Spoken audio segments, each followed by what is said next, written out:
काबा की पाक चादर, जिसे दुनिया किस्वा के नाम से जानती है, इबादत, पाकिज़गी और आस्था की सबसे पवित्र निशानी।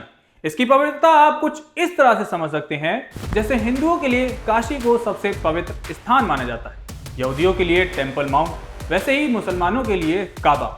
लेकिन आज वही किस्वा एक ऐसे नाम से जुड़ रही है जिसे सुनते ही पूरी दुनिया सिहर उठती है, जेफरी एप्स्टीन। आज सवाल यह है कि काबा का किस्वा एप्स्टीन तक पहुंचा कैसे, और उससे भी बड़ा सवाल, क्या इससे पीछे सिर्फ एक गिफ्ट की कहानी है या फिर एक खतरनाक इंटरनेशनल कनेक्शन। हर दिन कोई ना कोई नया ईमेल या फाइल खुलकर सामने आ जाती है और अपने साथ लाती है कई नए सवाल। इस बार ईमेल में नाम आया है किस्वा का, जिसे एप्स्टीन पर दुनिया की सबसे ताकतवर एलिट को ब्लैकमेल करने के आरोप लगे। उसके पास काबा की किस्वा का होना महज शोपीस नहीं माना जा सकता। तो फिर सवाल उठता है कि ये किस्वा किसने दिया, किस मकसद से दिया गया, और क्या ये तोहफा किसी बड़े खेल का हिस्सा था या फिर कुछ और। आज हम दिखाएंगे लीक ईमेल्स, वो लाइनें जिन्हें पढ़कर सवाल उठते हैं, और साथ ही अमीराती बिजनेस नेटवर्क की परतें और इजरायली जासूसी के उस एंगल को जिस पर अब तक खुलकर बात नहीं हुई। क्योंकि सवाल आस्था का है, सवाल सुरक्षा का है, और सवाल उस साजिश का है जो पर्दे के पीछे से दुनिया को कंट्रोल करने की कोशिश करती है। क्योंकि ये कहानी सिर्फ एप्स्टीन की नहीं, ये कहानी है एक खामोश ग्लोबल गेम की। इस वीडियो में हम हर पर्द को खोलेंगे और सबसे पहले बात करेंगे किस्वा के एप्स्टीन से कनेक्शन की, साथ ही उस बिजनेस वूमेन के बारे में जिसका अंतर्राष्ट्रीय नेटवर्क और इजरायली संस्थाओं से संपर्क का भी जिक्र है। हालांकि इन दस्तावेजों की स्वतंत्र पुष्टि अभी बाकी है। फिर हम उस नॉर्वे के टॉप राजनयिक की बात करेंगे जिसने कहा था कि इंडियन और सांप दिखे तो इंडियन को मार दो। उसके बाद हम बात करेंगे अब तक इस फाइल में किस किस के नाम सामने आए हैं। आज की ये वीडियो थोड़ी लॉन्ग हो सकती है, लेकिन आपको आपके हर सवाल का जवाब इस एक वीडियो में मिल जाए, ये हमारी पूरी कोशिश होगी। इस वीडियो में हम तथ्यों, दस्तावेजों और सामने आए दावों को आपके सामने रखेंगे और फैसला आप खुद करेंगे।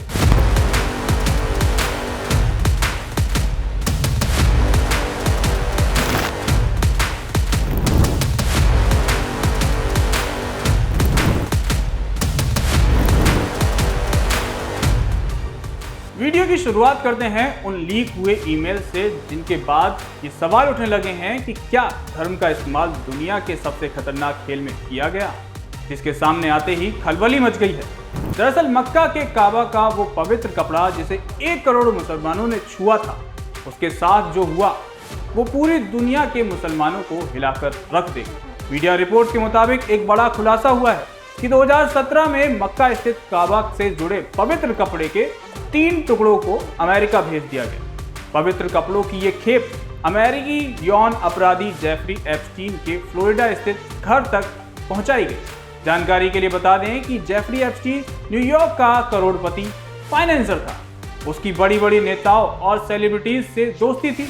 एप्स्टीन के घर पर नाबालिग लड़कियों और लड़कों के साथ यौन उत्पीड़न किया जाता था।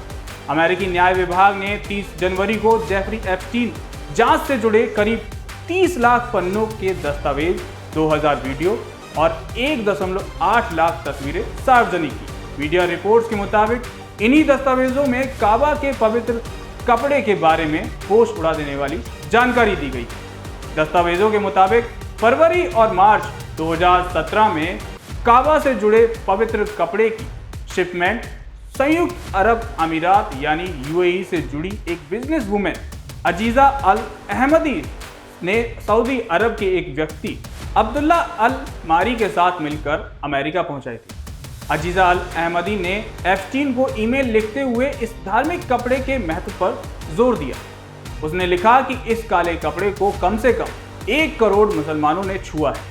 काबा के साथ चक्कर लगाने वाला हर मुस्लिम इस कपड़े को छूने की कोशिश करता है, अपनी दुआएं, आंसू और उम्मीद इस कपड़े पर छोड़ता है ताकि उनकी मन्नतें कबूल हो जाएं।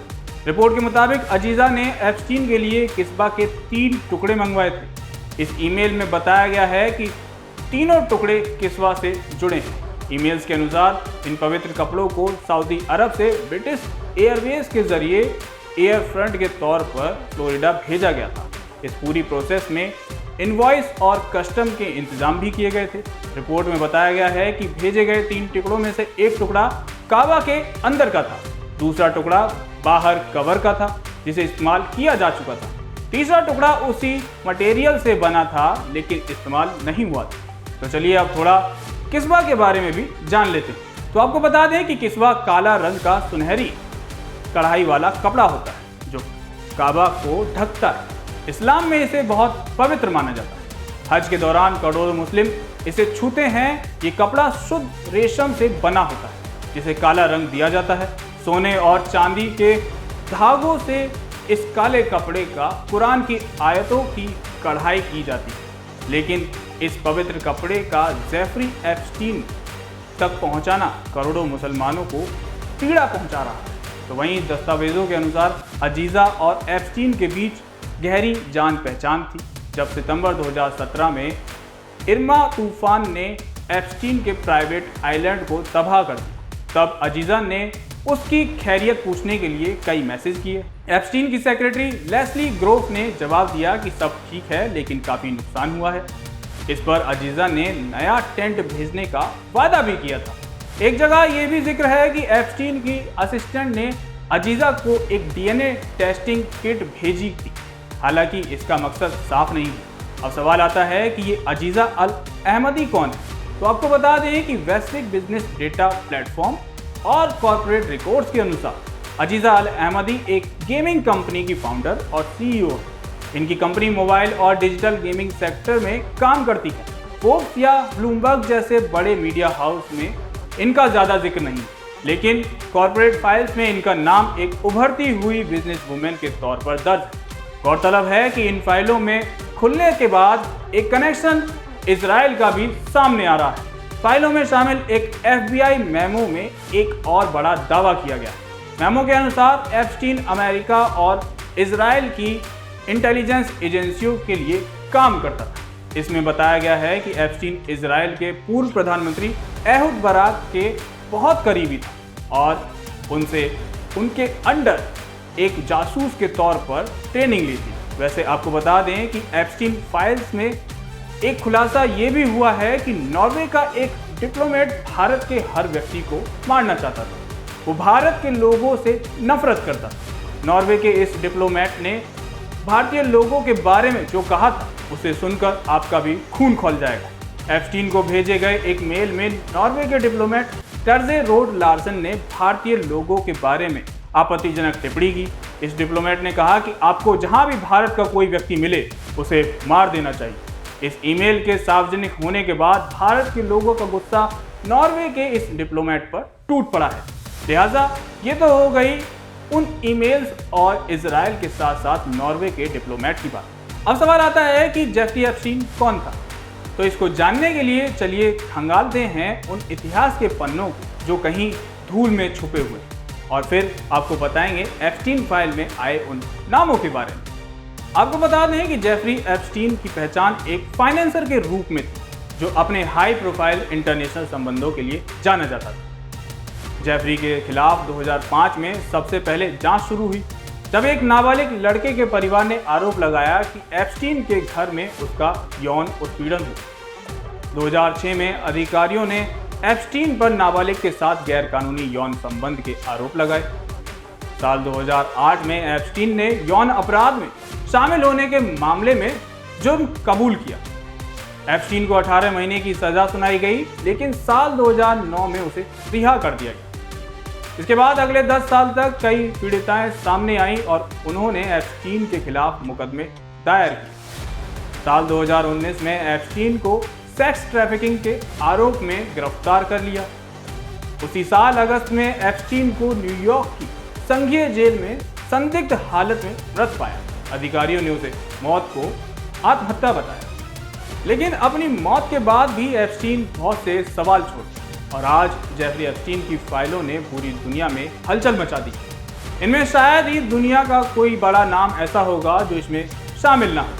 फाइलों में कुछ हाई प्रोफाइल व्यक्तियों की चुनिंदा लिस्ट की अगर हम बात करें तो उसमें एक से बढ़कर एक बिग फिश के नाम, और नामों की शुरुआत होती है महामहिम राष्ट्रपति और दुनिया के सबसे ताकतवर नेताओं में शामिल अमेरिकी राष्ट्रपति डोनाल्ड ट्रंप से। यही नहीं, जेफरी एप्स्टीन के सार्वजनिक किए गए अदालती रिकॉर्ड में बिल क्लिंटन, प्रिंस एंड्रयू और माइकल जैक्सन के नाम भी शामिल हैं। यहाँ तक कि एप्स्टीन की करीबी सहयोगी घिस्लेन मैक्सवेल, एल ब्रांड्स के संस्थापक लेस वेक्सनर, प्रसिद्ध अमेरिकी आपराधिक बचाव वकील एलन डर्शोविट्ज, यॉर्क की डचेस सारा फर्ग्यूसन, यहाँ तक कि एलन मस्क का भी नाम और दुनिया के सबसे अमीर लोगों में शामिल बिल गेट्स भी इस लिस्ट में शामिल है। वहीं अगर भारत की बात करें तो इस लिस्ट में बीजेपी नेता हरदीप पुरी और अनिल अंबानी का नाम भी शामिल है। हालांकि ये पूरी लिस्ट नहीं है, लेकिन इनमें से किसी पर भी अभी तक किसी भी प्रकार के गलत काम का आरोप नहीं लगाया गया है। लिहाजा ये थी वो पूरी कहानी जिसमें आस्था भी है, सत्ता भी है, दौलत भी है और साजिश का वो जाल भी, जो सरहदें, धर्म और कानून सबको पार करता दिखाई देता है। जेफरी एप्स्टीन से शुरू हुई ये कहानी अमीराती बिजनेस नेटवर्क, इजरायली इंटेलिजेंस के दावों, नॉर्वे के एक डिप्लोमेट की घिनौनी सोच और दुनिया की सबसे ताकतवर हस्तियों के नामों से लेकर काबा की किस्वा तक फैल गई। लेकिन यहाँ सबसे बड़ा सवाल अब भी वही खड़ा है, क्या ये सिर्फ संयोगों की एक कड़ी है या फिर धर्म, प्रभाव और डर को हथियार बनाकर दुनिया को कंट्रोल करने की एक सोची समझी रणनीति। आज हमने तथ्य आपके सामने रखे, दस्तावेज दिखाए, ईमेल्स की लाइनें पढ़ी और उन नामों का जिक्र किया जो आमतौर पर सवालों से ऊपर माने जाते हैं। हालांकि एप्स्टीन फाइल में नाम आने का मतलब ये नहीं कि आप दोषी या आप किसी क्राइम में जुड़े हैं, और ये फैसला हमारा नहीं, फैसला आपका है। इस वीडियो में हमने हर उस पहलू को बताने की कोशिश की है जो आपके मन में सवाल बनकर उभर रही हो। आपको ये वीडियो कैसी लगी हमें कमेंट सेक्शन में जरूर बताएं। कैमरे के पीछे मेरे सहयोगी मिनाज है, मेरा नाम तरुण है। जनतंत्र टीवी पर खबरों का सिलसिला यूं ही जारी रहेगा।